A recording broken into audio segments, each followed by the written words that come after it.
as a business owner, my business is constantly growing.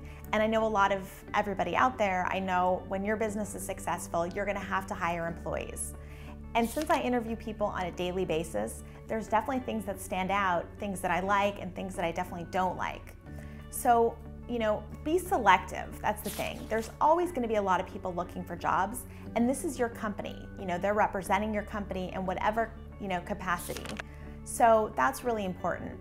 Another thing is, when you place job ads especially, even if you're sending something to your friend and they're responding back to you, I have so-and-so, you want to ask things of that person. So whether you're saying, send a brief bio about yourself or tell us why you're the perfect person for the job, make sure that when you get these resumes back, they're actually doing that.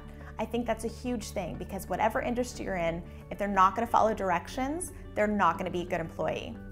I think another thing that I watch out for is what email address is the resume coming from. I've definitely seen emails coming from people that are looking for professional jobs that say, hot girl for you, or different examples that are not professional. And I know if they don't have the common sense to come up with a professional email, they're not going to be the type of person that I want to hire. Another thing I do when I get these resumes is I think a phone interview is vital. It doesn't waste your time having somebody come into the office, meet with you, taking your precious time that you need for your business. I like to see if they can communicate on the phone. How are they? How are their skills? Another thing I really look for if I leave a message is their phone message professional. If there's lots of music and lots of what's up and a lot of things, they're not going to be that person I want to hire and probably not be the person you want to hire. Another thing is when somebody shows up and we schedule the in-person interview and I'm ready and I think they're great. Another thing I really look for is how are they dressed? I think being modest, making sure you wear dresses or skirts to your knee or past, interviewing for the job.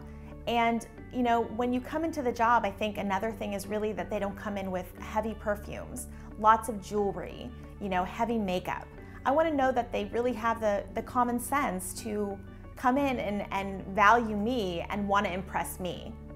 And the other thing is, I look at their resumes. Is it professional? Did they take more than 5 minutes on it?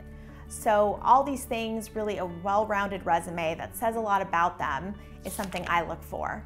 So these are my interviewing tips and they've worked for me and they've helped me build this business. So I hope you'll follow some of them when you're looking for your next employee.